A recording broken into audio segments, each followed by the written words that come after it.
Hey everyone, what's the most creative and legal revenge you can think of for this situation? Pitch it below.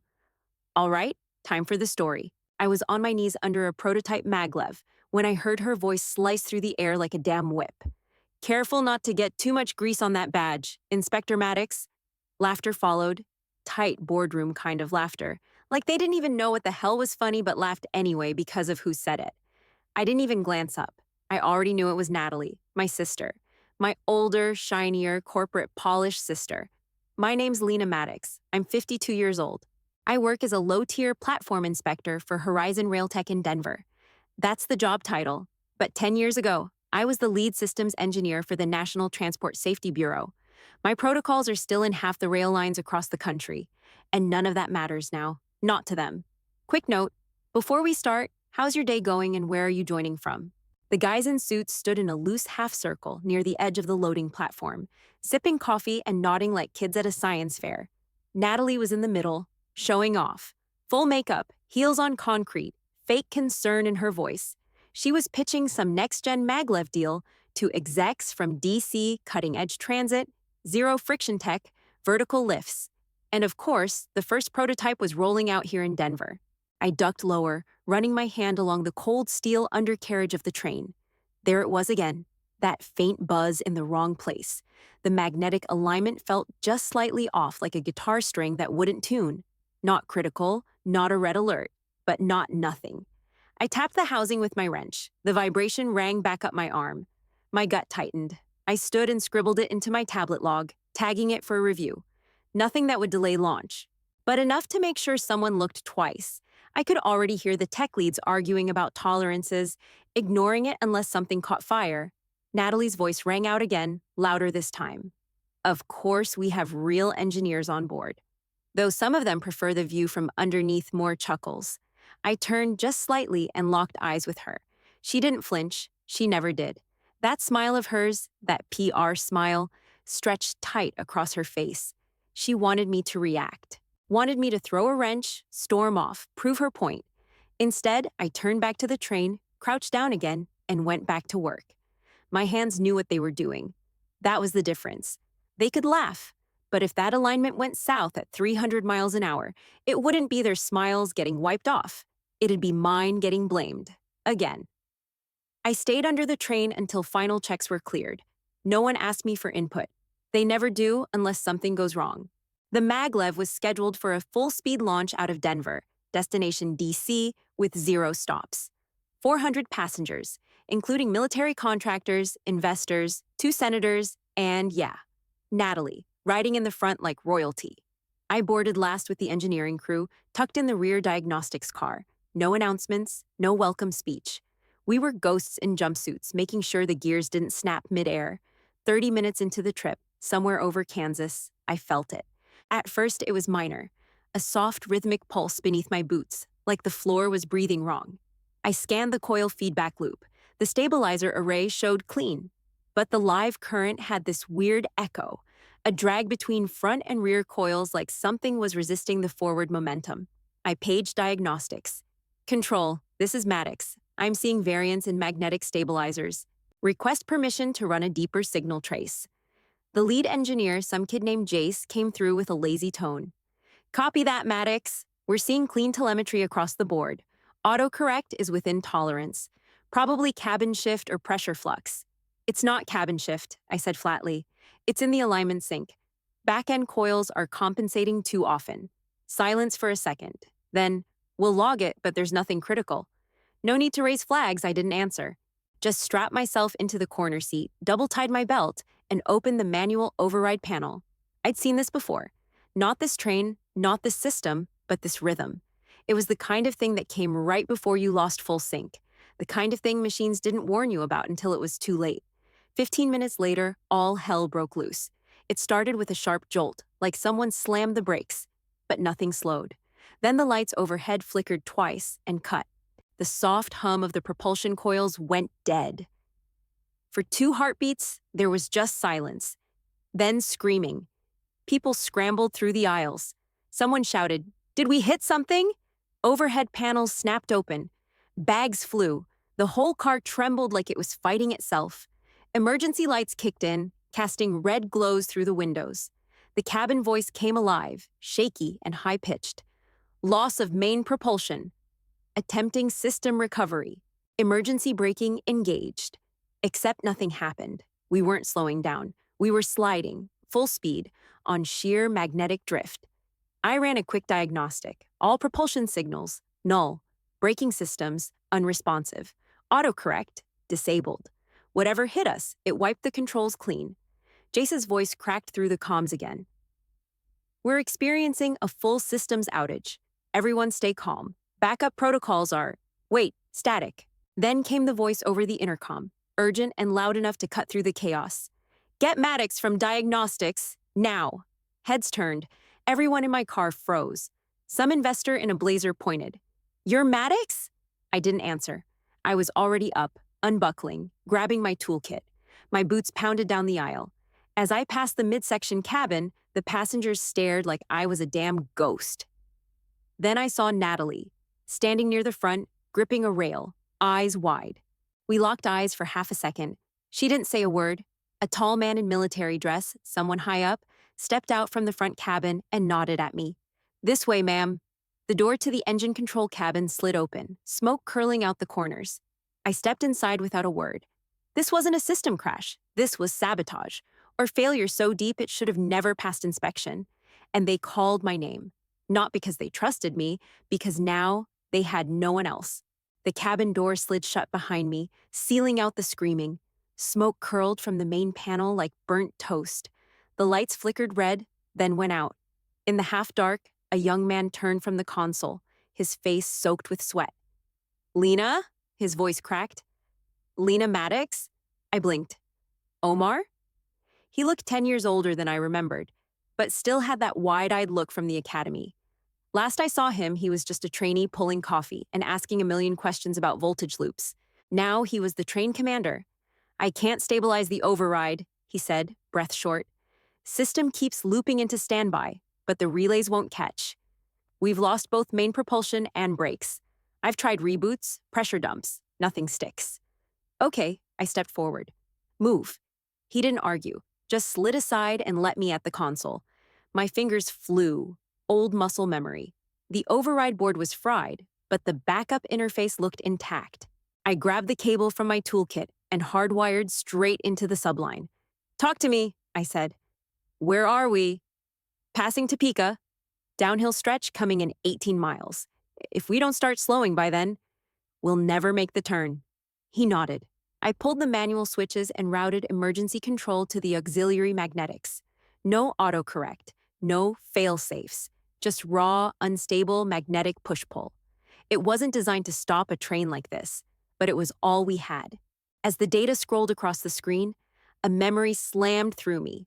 The last time I'd seen this exact alignment issue, San Joaquin Line, 10 years ago, the failed test run. My original report flagged it. I wrote, do not proceed without full magnetic recalibration. And that warning never made it past internal audit. Because they buried it, because someone with a high-profile merger on the line, rewrote my findings, slapped my signature at the bottom, and sent it off as greenlit. 2 days later, Natalie's firm, Cross-Vector Tech, landed a government rail systems deal worth $80 million. I'd stormed into the audit office, demanding a correction. They said the report was clean. Your signature's right there. My appeals vanished into red tape. The media buried the story after one headline. Engineer resigns amid dispute. No one called it what it was, sabotage. Natalie never even looked at me during the press conference, just smiled next to the governor and said, we're proud to move forward with innovation. Back in the present, warning signals flashed across the board. The magnetic coils were fighting the override. The left stabilizer was drifting out of phase. I gritted my teeth and whispered, they erased my name, but not my hands. Omar was watching me now, like I was the damn engine itself. I slammed the panel shut and ripped open the emergency relay box. Smoke hit my face, burned my eyes. Start prepping the air tanks, I snapped. We'll need to vent rear pressure manually. That won't hold for long. Doesn't need to. Just needs to slow us enough for the magnets to catch. I keyed into the auxiliary system and began rebalancing the alignment arrays, left to right, front to rear, creating a wave of opposite force. Not elegant, not pretty. But physics doesn't care about politics. It just wants torque and timing.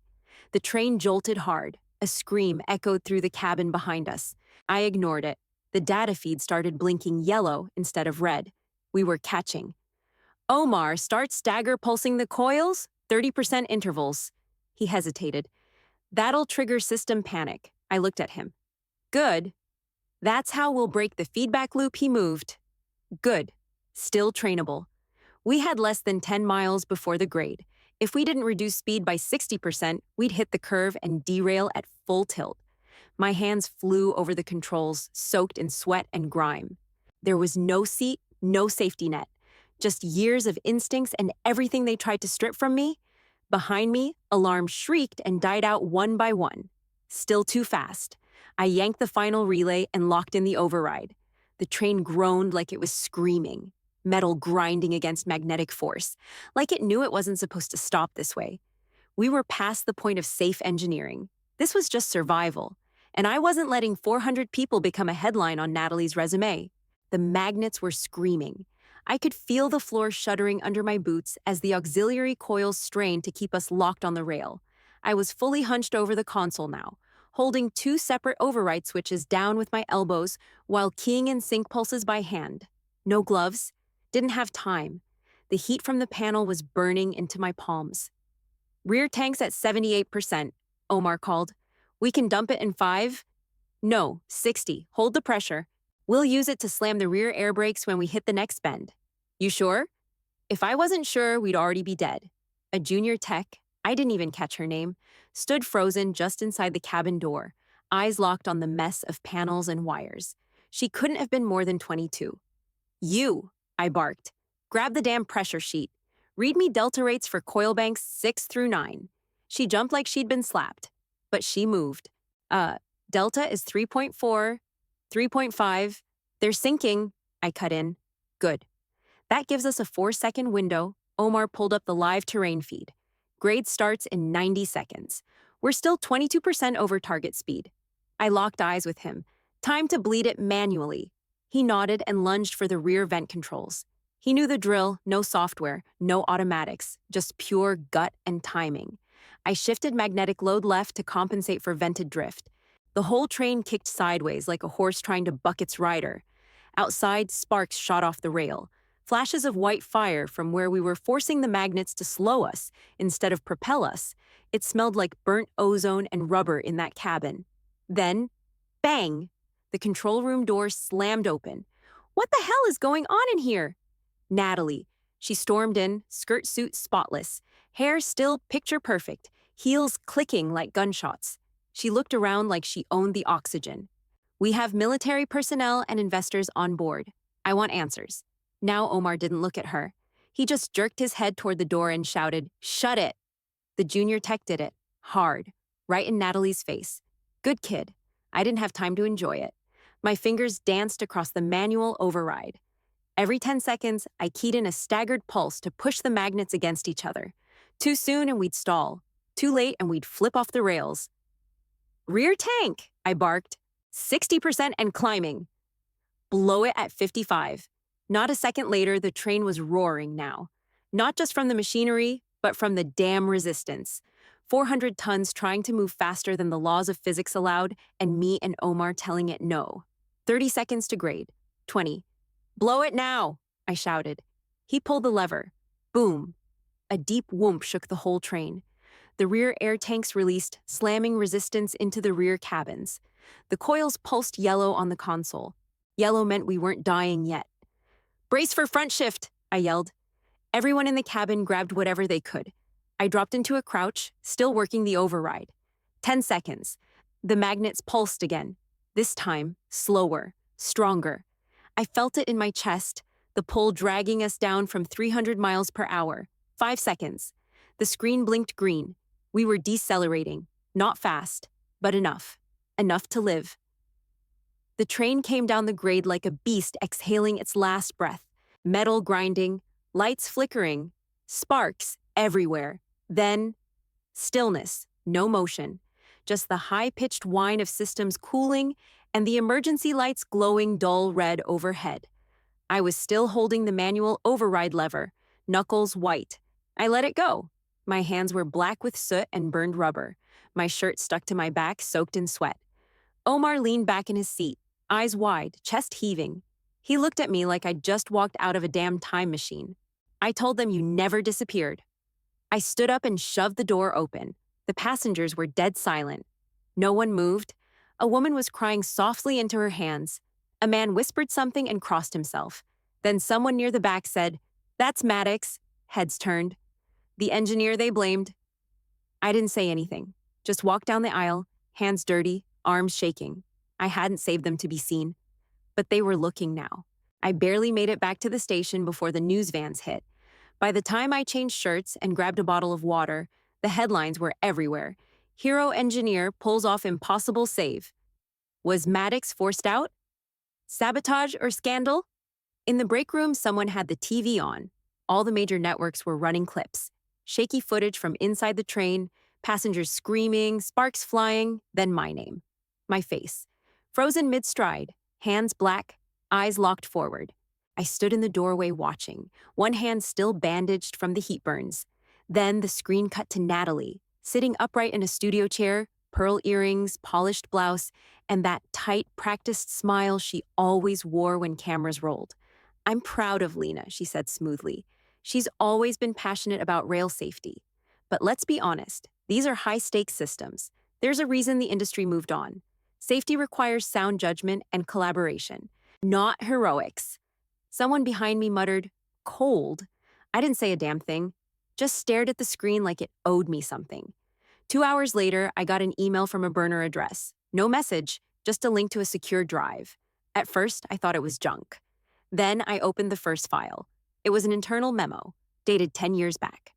From Cross-Vector Tech's legal counsel to a senior VP, Natalie's name in the CC line. The subject, report alterations for NTSC submission. Attached was a draft of my safety review, the real one. The one that flagged a catastrophic failure risk, the one I wrote. Page 2 showed the forged version, my name, same date, same report ID. But the language was scrubbed, no warnings, all systems marked acceptable. I sat down hard. The next file was a transcript from a whistleblower interview, someone inside Natalie's company. They talked about a rush contract, how Natalie personally signed off on the altered documents before the board presentation. The deal was already halfway through when I was still begging for an audit. The name at the bottom of the transcript, a retired NTSC investigator, one I remembered, used to hate coffee meetings, always kept a flask in his drawer. We weren't friends, but he was sharp, quiet, and apparently still watching. My phone buzzed. Block number. "Miss," MADDOX, the voice said. "Senior officials at the Department of Transport would like to meet, privately. There are implications." I showed up the next morning in my work boots and a clean shirt. No lawyers, no press, just me. The building was plain. Gray walls, cold lights. A man in a blazer met me at the door and led me down a hall into a small conference room. 2 officials were already seated, folders open, pens ready. One of them pushed a file toward me. "This is everything," he said. "Independent audits. The forged signatures, your original report. It's all here." I opened it. Saw my handwriting, my original warnings. Every page matched what I remembered down to the last underlined phrase. The official leaned forward. "We believe this constitutes systemic fraud. There will be investigations, but you, Miss MADDOX, your name is being reinstated across all federal records." I didn't nod, didn't smile. I just asked one question. "Is Natalie being named in the probe?" They exchanged looks. "She's on the list." I closed the folder. My fingers didn't shake. For the first time in 10 years, I wasn't defending myself. I was watching someone else start to fall. I left that gray conference room with the folder clutched tight under my arm, but it felt heavier than that. By the time I got home, I had 2 voicemails from the Ethics Committee, one from the Transport Board's legal liaison, and an official request for written and recorded testimony. They were reopening everything. My resignation, the audit, the cross-vector contracts, the whole damn mess. I sat at my kitchen table, turned off my phone, and opened the folder again. My old report stared up at me like it never left. The warnings, the notes in the margins, the flagged error in the coil sync rate that somehow vanished in the final version. It was all there, in my words. They sent me a secure portal to upload files, logs, timelines, whatever I could still find. I pulled out a beat-up thumb drive from a desk drawer, the same one I hadn't touched since the day I walked out of the NTSC building with my badge in a box. My name was scratched into the plastic with a key. I plugged it in and waited. The data was still intact. Emails, chain of command memos, safety inspection drafts, even old meeting notes where I wrote, Natalie pushing timelines, cutting review windows again. I typed it back then in frustration. Now it felt like a bullet. The next 2 days, I barely slept. I answered every question the committee sent. I cross-referenced my logs. I listed who was in the room and when. I even dug out the old calendar from my basement with red ink slashed across the week everything imploded. Meanwhile, the media picked up a new scent. Headlines started floating around. Cross-vector faces, federal ethics probe. Did execs alter reports to win defense contracts? And Natalie, my sister, was suddenly nowhere to be seen. Until Monday morning. I was walking past the break room at work when someone shouted, "Lena, TV." I stepped inside and saw her, Natalie, getting out of a black sedan, hair in a low bun, gray slacks, no smile this time. She walked straight into a federal building, trailed by 2 lawyers. No reporters asked questions. No one got answers. The cameras rolled until the doors closed behind her. One of the guys in the room muttered, "She's cooked." I didn't say anything, just turned and walked out. That night, after midnight, I found an envelope slid under my apartment door. No stamp, no name, just one sheet of paper inside, typed, no signature. They never expected MADDOX to walk again. I sat there holding that paper like it was some kind of twisted joke. But it wasn't wrong. They built an entire machine to bury me. Spent years pretending I never mattered. And now, here I was, dragging every lie into the light with their names still wet on the paper. I didn't know who sent the note. But whoever it was, they were right. I sat in the last row, center seat, hands folded in my lap. The hearing room buzzed low, papers flipping, chairs creaking, fluorescent lights humming like they were tired of truth, too. Natalie walked in like she still owned something. She wore navy, no heels this time, hair pulled back sharp, no jewelry. She looked older but not fragile, just stripped of all the polish. Her eyes swept the room once, locked on the committee table, skipped right past me. She raised her hand, took the oath, and sat. The chairwoman leaned in. "Miss MADDOX, you are under oath. Do you understand the implications of false testimony?" "Yes," Natalie said, voice even. "I understand." "Then let's begin with the report submitted to the NTSC on June 3rd, 10 years ago. Did you review it before submission?" Pause. "Yes." "And did you alter the contents?" Another pause, just longer. "I didn't change the report myself," she said. "But I approved the final version." Knowing it had been changed? Natalie nodded once. "Yes." The room stiffened. "Why?" the woman asked. Natalie shifted, like her blazer was suddenly too tight. "Because the original flagged a severe systems issue. If we submitted that version, the contract would have been delayed. Possibly canceled. You're referring to the Department of Defense Transportation Project?" "Yes." "And your company, Cross-Vector Tech, stood to lose how much?" Natalie looked straight ahead. "Roughly $78 million. And the engineer who authored the flagged report. Your sister, Lena MADDOX?" Another nod. "Correct." "So you knowingly buried her findings to protect a business deal?" Her lips parted, but it took her a second to answer. "I didn't bury them alone. The board knew, legal knew, but yes, I agreed to suppress it. And your justification?" She looked down for the first time, her hands clenched together on the table. Lena's integrity was inconvenient. She was too rigid. She wouldn't compromise. And at the time, I thought, if I didn't do it, someone else would. If we lost the contract, the company would sink, and I'd lose everything silence. Not the awkward kind, not the pause before you speak kind, the kind where no one can speak, the kind where air itself decides to wait. Natalie kept her head down. She didn't cry, didn't crack, just sat there like she was finally small enough to fit inside her own lie. The chairwoman leaned back, clicked her pen, and said, "No further questions at this time." Natalie stood up. She was escorted out by a federal officer, no cuffs, but no grace either. I rose as she passed my row. She hesitated when she saw me. The hallway outside was empty, just me and her, and the sound of a door swinging shut behind us. She stopped a few feet away. Her mouth opened like she wanted to explain something. Maybe apologize, maybe spin it like she always had. I didn't give her the chance. I looked her dead in the eye and said, "Sometimes silence is louder than lies." She blinked. Nothing came out. Then she walked past me, heels echoing down a hallway that didn't belong to her anymore. By the time I got back home, the letter was already waiting. Plain envelope. Federal seal. No fanfare. Inside, a single sheet. Lena MADDOX. All prior disciplinary actions have been removed from record. Status, restored. Second sheet offered me a position. Senior Advisory Chair, National Rail Safety Council. I stared at it for a long time, not because I was shocked, but because I wasn't. I folded it once, tucked it into my jacket, and drove back to the yard. Didn't call anyone, didn't announce anything. I just wanted the tunnels. There's a service entrance under Platform 7 that nobody uses unless they're elbow deep in grease or running a fiber cable by hand. I slipped past a half-lit corridor, down a metal stairwell, and into the gut of the rails. Concrete walls, dripping pipes, the hum of transformers overhead. I used to spend hours down here. No cameras, no suits. Just the quiet groan of machines and the sound of my boots scraping across oil-stained floors. Back then, no one asked for my opinion. They just handed me a wrench and pointed. I didn't wear a name tag, didn't wear lipstick or heels, didn't even sign my work most of the time. But I fixed what others missed. That's what mattered. I ran my fingers along an old panel I once rebuilt from scratch after a software glitch melted the fuse system. No one noticed except the crew that lived down here. And even then, they barely remembered who did it. I didn't care. I wasn't in it for credit. I just wanted things to run right. Footsteps echoed behind me. I turned and saw the junior tech from the train, the one who'd shut the door in Natalie's face.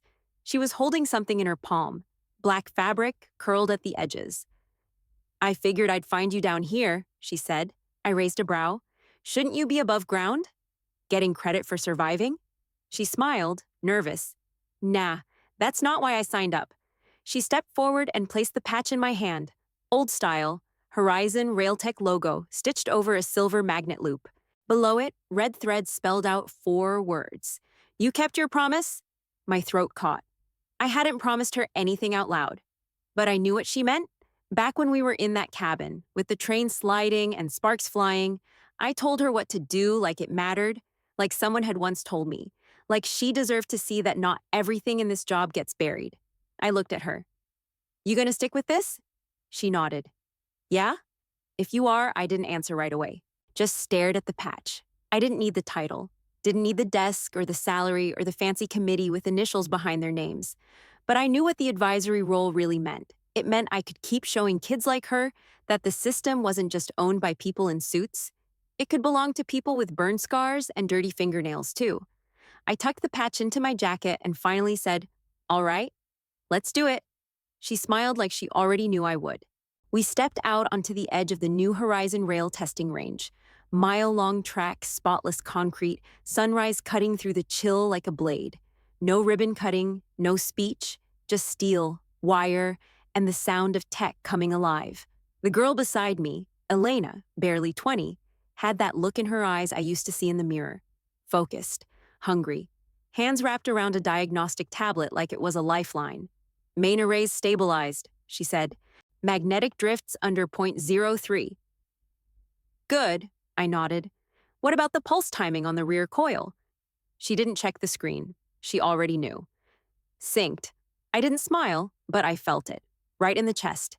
The train, sleek, silver, humming like a beast held on a leash, shook slightly as the launch sequence engaged. "Ready," she said, voice steady. "Then let it run."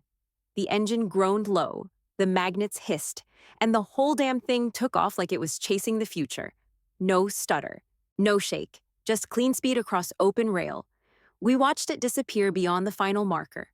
She stood tall, proud. I stood beside her, hands tucked into my jacket pockets. Didn't need to say much.